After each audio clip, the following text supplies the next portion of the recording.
All right, everybody. You guys all wanted to sit in the back row, huh?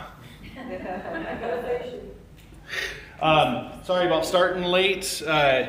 May have to see about doing it in the back corner room just because once I set up and got it going, the reflection of that window on the TV makes it hard to record. So it's at a weird angle and everything. So next week we'll probably, or next time we'll probably be in the back corner room because otherwise it just won't record well. And it's a really awkward lighting with this right now. You can see the TV fine, but I'm rather dark. It's the best tan I've had in my life.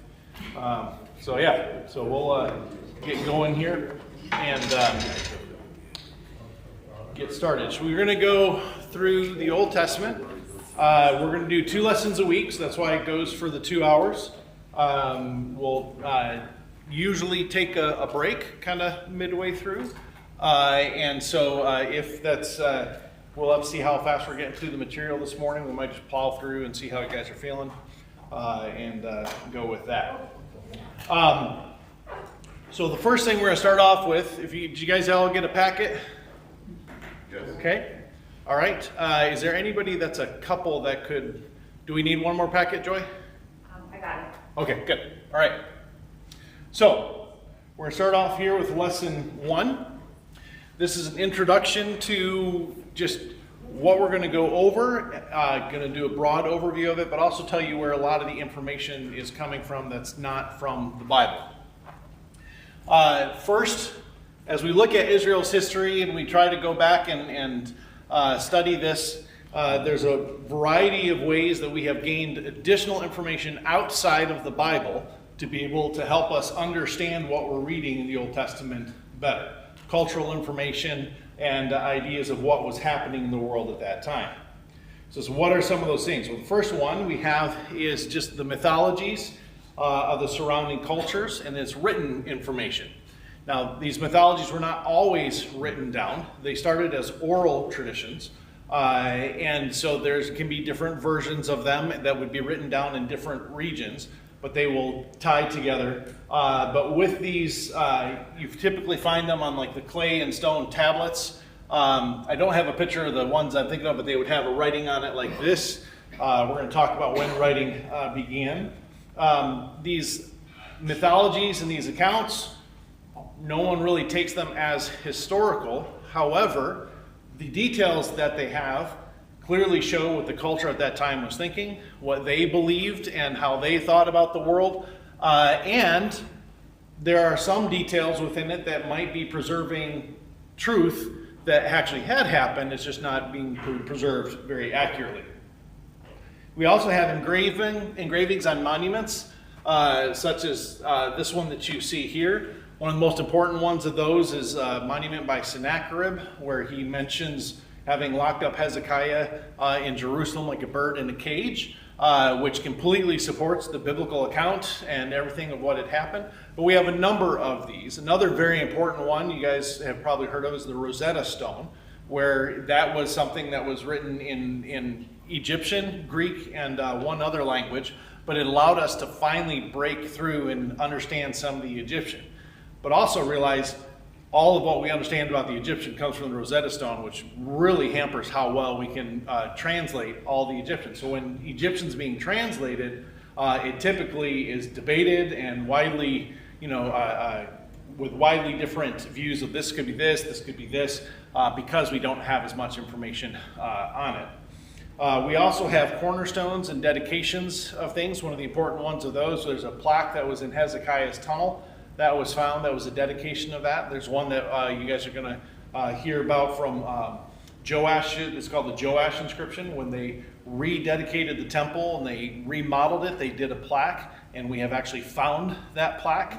And it's almost exactly what it says in Chronicles. And so it's very important in that sense. So there's things like that we can find as records of what happened. There's also just common records and letters that we discover.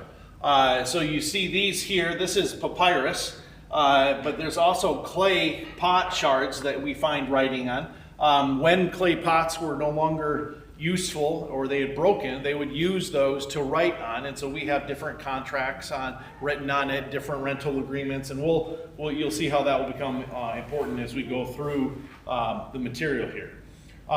We also have on little clay tablets that will have letters on them. The Amarna letters are some of the most important of those, because it's a whole series of letters found at this location in Egypt that details all these kings in the area of Canaan and the Levant, which we're going to learn about in a second, and how they needed help because the Habiru were attacking them, and it's a huge historical support for the Exodus. The other things that we come across that is not written information and not actual words, we have pottery, the way we get information from pottery is pottery are certain styles from certain places and from certain eras.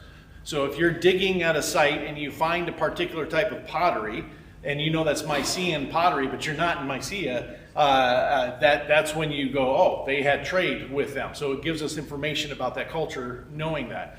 Certain styles, they try to date into certain eras. And so if you find a certain type of pottery in that layer, and you know that pottery didn't come out until a certain era, then you date that layer according to that era, because you can use that in that way. That's not an exact science by any means, and that's why there's a lot of variance in how they date layers and debate about it. There's also tools and weapons. What they're made of helps to date certain things. You guys have probably heard the terms Bronze Age, Stone Age, Iron Age. That primarily comes from what tools we find. So because it was a certain development of technology. At first they could make only stone things, and then they would learn how to get the copper and mix it with tin to create bronze that would allow them to create a tougher metal for those weapons. Then they learned how to smelt iron, and so those are all advances. And so once we see the predominance of those, that's kind of what separates those ages based on the tools and the weapons that we find there.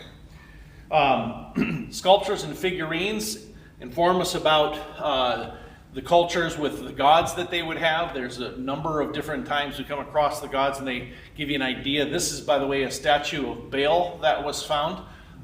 The head would have been covered with gold, which is why it's preserved better. The rest of it was probably made of iron or something that would rust and degrade.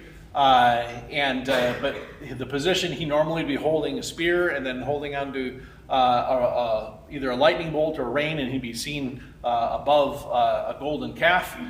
So there's different things like that we find, and that kind of informs us about what they were believing about the god. Not a ton, but it helps. And the quality of these statues can help us date a certain era because of the artistic abilities during that era. And then the last thing is the jewelry and the accessories. So like this necklace, this is actually a necklace from Ur at the time of Abraham, showing the amount of skill. And you actually see kind of fluctuations of skill during certain times. They're kind of where it goes downhill and there isn't much skill, and then it comes back up. And that also can help date things. But also where these jewelry are found, where we think they were made, help us see the trade and everything else. So that's how they get a lot of the information of how much trade and such was going on. So a lot of the archaeological evidence speaks to us in those ways, even though they're just inanimate objects. So how do they do the archaeology? Something that's very important to understand about archaeology is archaeology only recently began, relatively. So prior to the 1800s, there was really no true archaeology going on. There was no going to a site, digging it up, and trying to find information about it.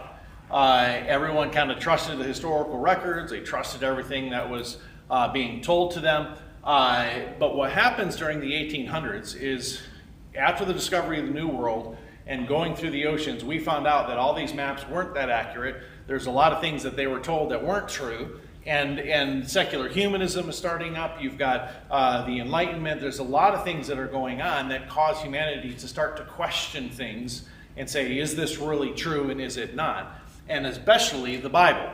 So there became a desire to go and to dig and see if the Bible was accurate, mostly by people who wanted to find that the Bible was not accurate. And so as they went and started to dig, they would find these things, they would subjectively date the different stuff, and try to use that to show how the Bible wasn't accurate. The way they would do that is they would typically go to these mounds. They're often called tells in the Hebrew, and they would start to dig. Now, sometimes there was nothing on top of it. There's just a mound out there in the countryside, and they would have some evidence of walls and such. But they would dig down and you would find the different layers. You'd have the Islamic age, the Roman age, the Greek age, the Babylonian age. Now the reason this mound was built up in this way is because the typical practice was you would destroy the city, you would burn it, and then you would knock it all down and then just build on top of that. You used what you knocked down as fill and then build there. That meant that the stuff that was knocked down and things that weren't all cleared out get trapped in that layer. And we can find details then from that era as we go through that layer. Then there's a debate about which layer are they actually digging in and where they're at and when was that happening and how do you date that layer to what time and so on and so forth. Carbon dating is used some, not super accurate, but they do use it some in doing this. What they typically would do is dig a trench into this to find and try to tell what the different layers were in there and see what they could find. And then you can see in the example here they have like the sounding. So there would be a place where they would dig down and on the side of the mound and see when did they stop finding any evidence of walls and material and so on and so forth. And they would figure that's the base of where they where civilization started there. So that's what they. This, by the way, is a model of Megiddo, which is an actual place in northern Israel. So, things we need to understand. Archaeologists of today claim to be more unbiased than ancient authors who were either present for the historical events or were much closer in time and culture than the modern scholars. If you start to do serious Bible study, you're going to pick up commentaries and you're going to start reading through them and you're going to see them saying, we don't really know if this is the case, and questioning this, and this brings this into question, and you're like, wait, what? What are you talking about? What's interesting is that earlier in the century, or back in the early 1900s, these commentators would say things like that with great authority. Especially you got into the 40s and the 50s with some of the archaeology that was being done during that time. They were just disproving a whole bunch of stuff and calling everything into question. When we get to the dating of the Exodus, for instance, they're going to say, well, there's no evidence in all of the cities of this conquest. Well, that's because one particular woman went into Israel, her name was Kathleen Kenyon, and she went around looking for all of these different sites, and she's like, I don't see evidence of this, and I don't see evidence of this, so the Exodus couldn't have happened at this time. It must have happened at this time, which would be during the time of Ramses II, which Disney picked up on for their, come on, what's Disney's movie? Prince of Egypt. Prince of Egypt, thank you. And also for what the movies picked up on for the Ten Commandments and such. So it's like when you see that dating them at Ramses, that's because everyone's believing Kathleen Kenyon saying these things. She really had very little to go on, and but she was just highly respected. And the reason you don't see a lot of the evidence that she was looking for is because Scripture even tells you they were still dwelling in tents in the hills. Tents and hills don't leave a lot of archaeological evidence. That stuff just dies and dissolves and goes away. It's only if you're building stone cities and such that you begin to see some of those things. So there's a lot of stuff where she kind of came in and said that, and everyone just trusted her. And then they were starting to question, was David actually a historical person? So even, I mean, let alone Abraham or the creation being historical, they weren't even questioning if David was a historical person. And they even got to a point of questioning whether Pilate was a historical person. Because, we're not finding anything about Pilate.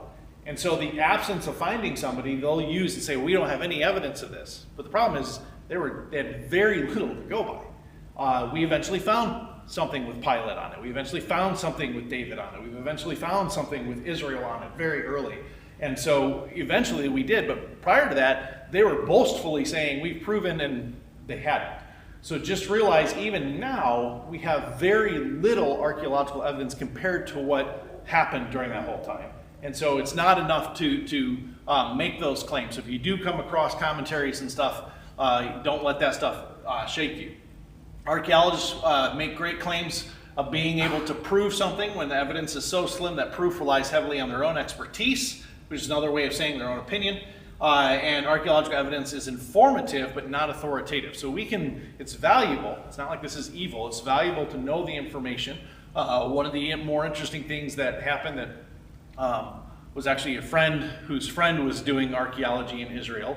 And she asked me to read her paper, and it was super interesting because it showed that they were finding little vials at the worship sites of the pagan gods, and those vials had evidence of hallucinogenic drugs in them. So it began to inform you that that was probably involved in the worship of the pagan idolatry and such like that. So it's informative. It lets you know things about that and kind of feeds into that, but it's not authoritative where you can take it back to the Bible and go, the Bible's wrong because it seems to differ. So this is a quote from Leon J. Wood, which, by the way, this material is ordered in a way that follows his book called A Survey of Israel's History. And it's a very valuable book. It's the most readable Old Testament background. So if you take this material, we do this class, and you're like, oh, I feel like I'm losing it, go get the book and read it, and you'll get a lot. And it's written so that the main material is just very readable. Whereas when you get to the footnotes, you can go really deep. So let's say you're reading it and you're fine with what he's just saying in the main material, you'll be very informative. You're like, man, I really want to know more. You drop down to the footnotes, and he's got a lot. It looks almost like a study Bible. That's how many footnotes he has. And it's very helpful and very informative. But anyways, he says, the dramatic reversal in the interpretation of the archaeological data is another illustration of the danger of an overly enthusiastic appeal to archaeology. It would be wise to bear in mind that the body of information available to modern scholarship is pathetically small, and what is available is always subject to interpretation and reinterpretation. So it's very important to keep that in mind whenever you read about that archaeology. Yes? Ryan, what was the book that you mentioned, please? It's actually being passed around. Joy ran and got it. So when you guys see it, you can take a picture of it and you'll find it on Amazon. All right. So, the Old Testament lands. How many have heard of Mesopotamia before? All right, good. So that one's pretty common. It means between the rivers because you have the Tigris and the Euphrates, and it's primarily the land that is between those two great rivers. Egypt, you probably heard of. Egypt is actually the Latin name for it. Aegyptus is what it was. In the Old Testament and Hebrew and what they were was Mitzrayim. And so it's a totally different name. So I always feel weird calling it Egypt. But we are familiar with that. And then the Levant. This is the main one that's going to be probably new to you guys. How many of you guys have heard it called the Levant before? Okay. So what I would say is, so the Levant is basically this coastal region right here. So it really would kind of also probably include this little bit here of Cilicia, but it kind of comes along here. It comes from the Italian, basically meaning the rising, like levitate. But it's where the rising of the sun is. So it's like the land of the rising sun in Italian. But the Levant is an easy way for me to refer to this whole area. And so this is the one you're going to want to remember because I'll say this here and there. I'll say it here in the Levant, because it's hard to refer to that whole area otherwise without using that term. This area altogether is known as the Fertile Crescent. With the Nile River and these rivers and then the moisture coming off of the sea, this was an area where all of the early civilizations developed. There is a river that's just off the map here called the Indus River, where some early civilization was found, but otherwise all the earliest civilizations are here. There are claims in China and such that they have older things. However, we'll get into this a little bit later, but it's extremely difficult to date very old stuff. We think it's oh yeah, it's this old. Well, how do you know? Well, most of the time we can't. We can't know. We'll talk more about that in a little bit. Some of the things to know as you're reading through the Bible, you will read about the Tigris, but not as much. The Great River sometimes just the river, is Euphrates, and that is probably one of the most well-known of the rivers in the Bible. The Nile River is the other river that you definitely want to know about, because those two are going to be mentioned a lot throughout the Old Testament. Yam Suf is translated typically the Red Sea. Now we think of the Red Sea as being this bigger body that would go down here next to Arabia. However, in Scripture, whenever Yam Suf is mentioned, it's almost always referring to this finger of the sea. So there's debate as to what it is. So the Red Sea could mean all of this as you read about it in Scripture, but it could also just be referring to that finger of the sea there. The Great Sea and the Mediterranean Sea, or just the sea, that would be referring to the Mediterranean. That's how you would have that in the Scriptures. Arabia is all of this, but it often is referring primarily to the area in this section here, not always the entire peninsula.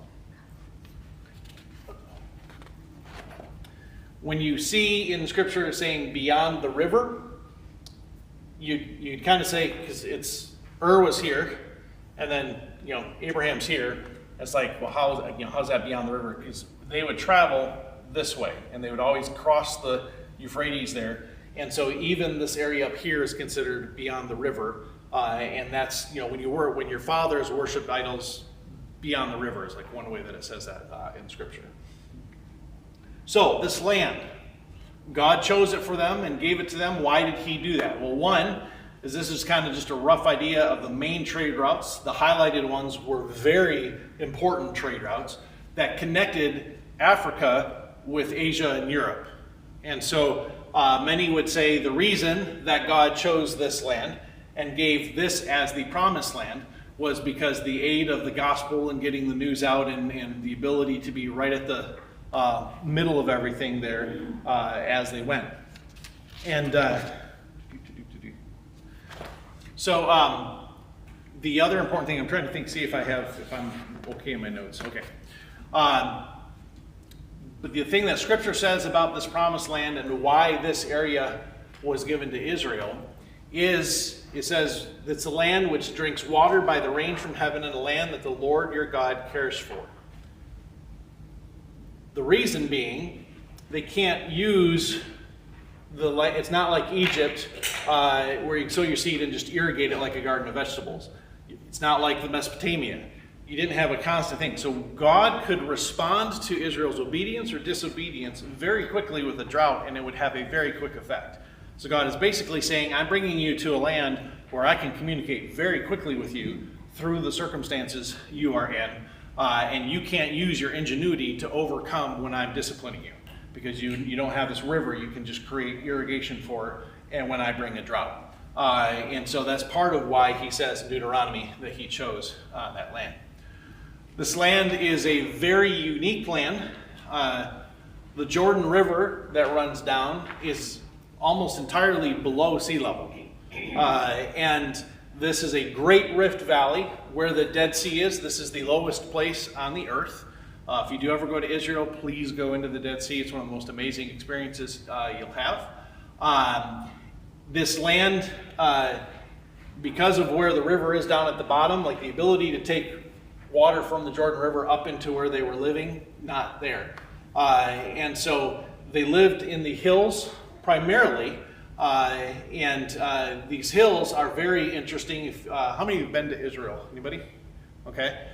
You kind of go there, and I'm expecting just hills, like the Judean hills. They're pretty big hills with big crevices, and all of the people dwell on the top rather than in the valley. And around here, you typically see people dwelling in the valleys, and the hills go up, and no one's on top. They dwell on the top, and no one's really down in the valleys.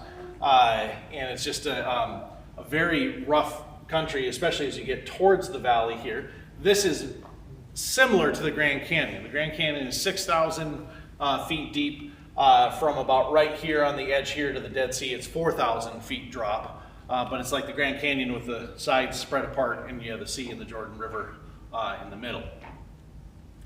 In the different regions, Negev, you'll read a lot about that. That's basically the southern area that is primarily desert. The Arabah is more specifically kind of that low area from the Dead Sea all the way to where the Red Sea, that finger of the Red Sea comes up. That's the Arabah. Edom and Teman, this is a raised mountain here, Mount Seir. And the Edomites dwelt there, but they would be up in the mountains, not down where all the deserts were. Similar in Moab. Moab at times would extend all the way up into here. This section is called the Transjordan, and it's where some of the Israel tribes were. Reuben would have been here, and Gad and Manasseh. Ammon is the son of Lot. This area is again raised up, and they live up on the top of the hills. This, by the way, is where the modern city of, anyone know? Amman. Surprise. So that's the capital of Jordan. And Jordan is basically Ammonites in that sense. Gilead and Bashan are important to remember. You'll hear about them a lot. They are symbols of fertility because the area there was very lush with trees and such. Still is very green today. It's not quite as lush with greens. And then it would go up into Lebanon. And the areas of Lebanon is known for the trees. That's why it's on their flag. And the cedars of Lebanon are used for building the temple. Phoenicia, you had Tyre and Sidon that were very important ports. The Phoenician, so when it refers to Phoenicia, it's this area of the coast right up here. They are the same people as the Carthaginians that the Romans fought. They actually, the Phoenicians started Carthage as a city. Galilee is the area in the north. It also was pretty fertile. Jezreel Valley is where a great deal of the farming and such happens, and was seen as a very rich area. Mount Carmel, you've heard of that when you because of Elijah. Mount Carmel is not a single mountain; it is a ridge line that starts here at this point in the sea and comes all the way inland. The Shephelah, or the lowlands, is the coastal area here that was very hard for the Israelites to take because they didn't have chariots. Philistia, we're going to hear a lot about Philistia, and it was this section here. This is basically Gaza today, where everything is happening today. The hills of Judea and the hills of Samaria run as this spine right through here, and the hills of Judea are slightly higher than the hills of Samaria. Some people always make a big deal, like whenever you leave Jerusalem, you're always going down, and whenever you're going to Jerusalem, you're always going up. And so it's a spiritual thing. It's like, no, it's an elevation thing. Jerusalem is at one of the higher places in Israel, and so whenever you went to Jerusalem from wherever you were coming from, you were typically going up. And then as you left it, you were typically going down. Doesn't mean it can't be spiritual at all, but doesn't guarantee that. And then the Jordan Valley itself is a deep valley that had a great deal of plants growing, and actually, like David will refer to the thickets of the Jordan and the animals that were there. It was actually kind of a wild area in many areas of the Jordan Valley. The rivers you want to remember as you read through the Bible, because the importance of knowing these regions is that when you're reading through the Old Testament and they mention one, like the fields of Gilead, you're like, sure, whatever. But no, it's like good to be able in your mind go, oh, I know where Gilead is, and I can kind of picture that. When it talks about Jacob crossing the Yarmuk or the Jabbok or something like that, it's good to know where these are. There are four basic side rivers off of the Jordan Valley and the Rift Valley here that are important. There's the Zered, which is way down at the south, and then the Arnon, then the Jabbok or Yabok, and then the Yarmuk. These are important. They're mentioned throughout the patriarchal stuff, but it's also mentioned all throughout the Old Testament. So knowing them is helpful. Upper Jordan means the portion of the Jordan that is above the Sea of Galilee, and then you have the actual Jordan River. You will hear about the river of Egypt or the brook of Egypt, and you don't want to think automatically that's the Nile. There was actually a river or a wadi, they call it because it's often dry, that comes through here. And that was basically, as you travel to Egypt, you can tell there's not a lot of great places to get water here. And so they would stick close to the land, and when they would cross this, you were crossing into Egypt. So this often was the border between Egypt and Israel. So the basic overview of Old Testament, we're going to do Genesis. We don't know exactly where, and we couldn't put it on a map to tell you where Eden is per se. Probably in this region because of things we're about to look at. But the world's drastically different after the flood. So most of the geography we would look at can only be post-flood. Ararat is a section of mountains up in Turkey. And when the ark rested there and everyone dispersed from there, in the story, people think, well, today being, that's mythology. There wasn't really a worldwide flood, so on and so forth. Well, the reality is all our archaeology tells us this is where human civilization came from. And they see it flowing down into these valleys. And so all of our archaeology shows that this is true. And so even if you pick up a secular atlas that starts to go through world history, they will show that people were coming out of this area when they came down to civilization building. They'll say that people first came out of Africa because of different claims that they have, but otherwise, this is what they're going to show for civilization building. The Bible says they settled in the plain of Shinar, which was part of lower Mesopotamia. Japheth is going to go to the west, and his descendants will settle all the coastlands, all along the sea, and the islands that are here. Some of his descendants also do go east to India, and this is the Indo-European people group from which our languages that we speak kind of come from. Shem, his descendants took this main area of Mesopotamia and such. Being the firstborn, he had prominence over probably selecting the lands and such. And then Ham went down into Egypt with his descendants. And the thing when you get to the Bible and you read about their descendants, the names of their descendants are the nations of that time. And it's kind of how the nations formed and such. So what you have here, when civilization starts, you've got these main cities. Jericho is actually the very first city, the oldest city we know of today.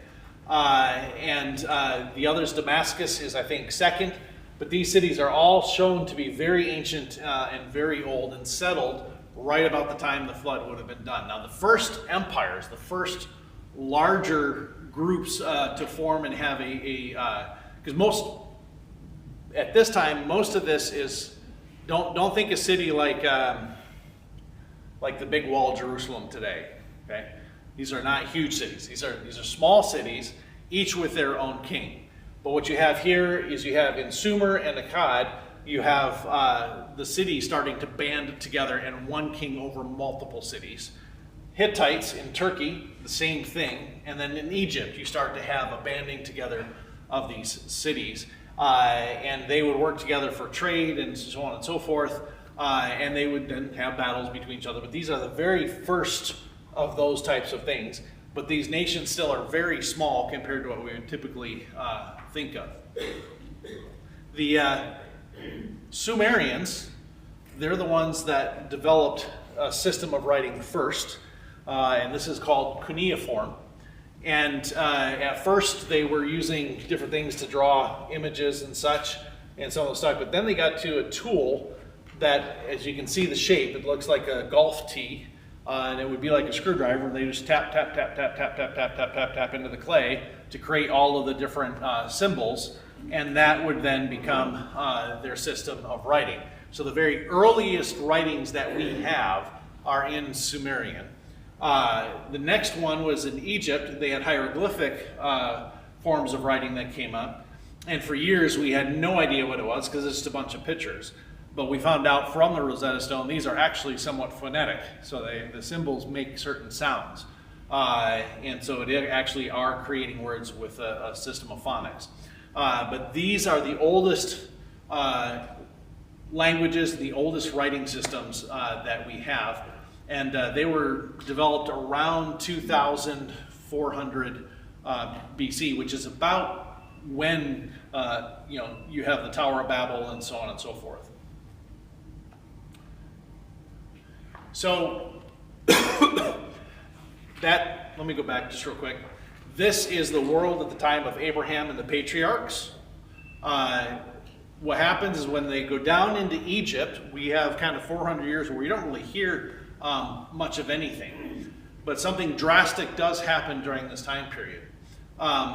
The Israelites are leaving Egypt around the time of the Bronze Age collapse. How many of you have ever heard of the Bronze Age collapse? Okay.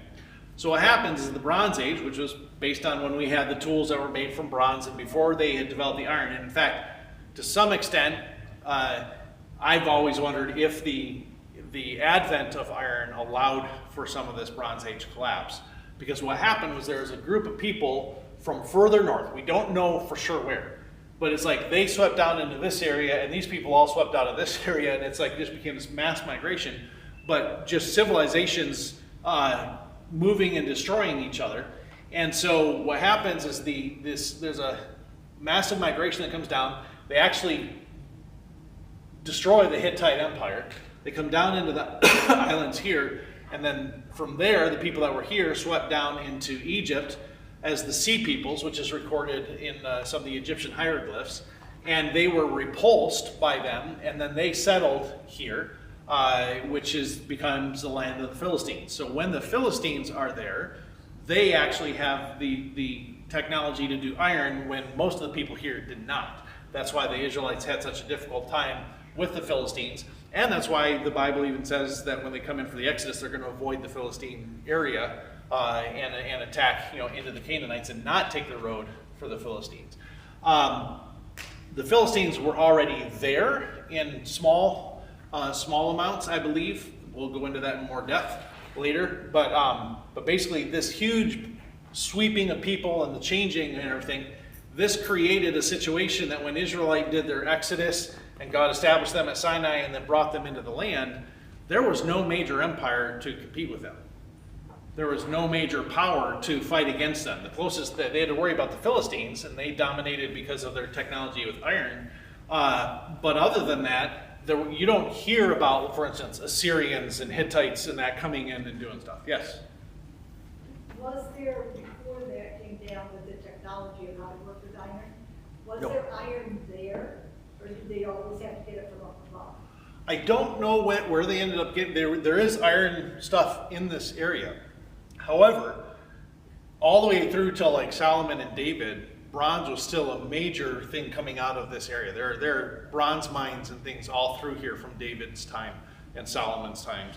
So even though iron takes on, this new advancement, bronze was still used for a great deal of things because it was cheaper and easier. The advantage of iron, if you take an iron sword and a bronze sword, and you swing that iron sword against a bronze sword, the iron sword is going to cut right through it. And so it's a huge advantage. But that doesn't mean that the bronze sword can't kill somebody first. So within the flow of history, the 1500s to the 1050s, you have this whole thing occurring. So honestly, the 1500s is more when the Exodus is happening, and the Sea Peoples, we don't know exactly when that is. The Bronze Age collapse is technically 1200s BC. And so right about the time of the Judges and when Saul comes up is when everything is fully collapsed from all of this mass migration, and everything's wide open. So when Solomon rules in Israel, he actually is uncontested in the area. Now, when this happens, I talked about the Amarna letters, talking about the Habiru, which is very close to Hebrew. We'll go into detail later about that, so I'm not going to cover that too much. But during this time, there are no major empires. Israel is there ready to grow. And it's almost a sense of God set it up so that Israel is going to be able to thrive at this time. Dwayne, Yeah. did I miss it? The mass migration to the Sea People, did you say who they were? There's tons of debate. Okay, so there's no... Yeah, like the Egyptians name them, but their names we don't know. Okay. And so some feel that the Sea People came from Crete, others from the islands. Some feel up by the Black Sea, but we honestly don't know. So,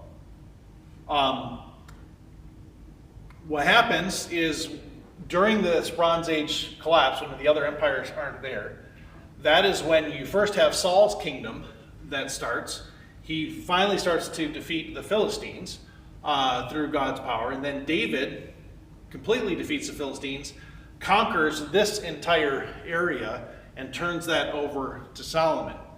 When this happens, real quick, when you get to this point, know that the Old Testament went all the way up to this point, and this is the fulfillment of the Abraham promise. This is the land that they said they control. There's a passage we're going to get to as you're going through we go through the material that will say that David conquered here, and he was up into Hamath and all of these areas, and he did all this, and it says who he conquered. But if you put that all together, knowing the geography, he controlled the promised land. Hands that over to Solomon, and so the Abrahamic promise at that point is fulfilled. So God fulfilled his part of the covenant, then Israel started to completely break their side of it. And so what happens is that kingdom shrinks after Solomon. Most of it is lost. Israel is divided between Judah and northern Israel. This is actually hotly contested, and Israel can often control down into here, but when it first is divided, it's like this. And then what comes up is this city, or this people group of the Arameans, which the Arameans are all the people that lived in this area, because even Laban, Jacob's uncle, was an Aramean. But that's the whole people group. But Aram Damascus becomes this enemy of Israel and Judah. This is where Naaman, who had the leprosy that Elisha works with, this is the king that is attacking here. And these are the two nations that Isaiah is referring to, saying these will be gone before Emmanuel can eat curds and whey, kind of thing. So Aram is, and most of what the history of Israel is covered in the Bible is going to be this section right here with these three nations going back and forth. And what's interesting is you don't hear about the Assyrians or Hittites or Egyptians or anything during this time because they're not there, not as a massive empire. Now, the first ones to rise up in that way is the Assyrians and the Egyptians. They've always been kind of a powerful nation with Egypt because they have this constant flow of resources. So Egypt and Assyria come up now in the biblical narrative, and Israel and Judah will play these two off of each other diplomatically to try to get so that if Assyria is threatening, they're going to go down to Egypt and ally with Egypt to go against Assyria, and so on and so forth. When Assyria is rising to power, actually King Ahab put together, this is not in the Bible, but he put together a huge coalition of kings to go up and stopped Assyria's expansion when it first started to expand at the Battle of Karkar. But that did not stop Assyria entirely. It just delayed them coming in. And eventually Assyria comes down, conquers this whole area. They conquer Israel and Aram. And this is what is being prophesied in that Emmanuel passage, where Israel and Aram will cease to be before he can eat the curds away, because they're taken away by Assyria. When this happens, the northern Israel is actually spread all throughout this area up in here. And they're transplanted, because Assyria had that policy of doing that. So Assyria rises as an empire. Israel is gone. All that's left is Judah. Then you're going to see Babylon that then conquers Assyria, because Babylon was this region here. They started to rebel. They tied themselves with Medo-Persians that were in this area, and were able to then defeat Assyria. They're the ones that took Judah, destroyed Jerusalem, and took them all captive. So this is Daniel and Ezekiel and them as they're taken captive over to Babylon. Then the Medo-Persians come up, and they conquer Babylon and establish the Medo-Persian Empire, and they send the Jews back to their land to re-inhabit the land. And this is when you have Queen Esther and Zerubbabel and Ezra and Nehemiah, and that's when all of this is happening. And then that's basically when the Old Testament ends. So what we just talked through, when you're done with this course, you should be able to take these slides and go click, click, click, and give all the information I just gave. Okay? And I'm not kidding. That's creating a framework for you to have in your mind, so that when you're reading in the Old Testament about the different characters, you know about when that's happening, and you understand how advanced they are and where it is, so you'll understand better what's going on. And by doing that, the passages you're reading will be more interesting. That's the biggest thing, because rather than being puzzled about why this matters, you'll begin to understand why it matters. So, what time we got? Let's go ahead and take a quick break, because we're not that far behind. And let you guys use the restroom, and then we'll be back here in 5 minutes.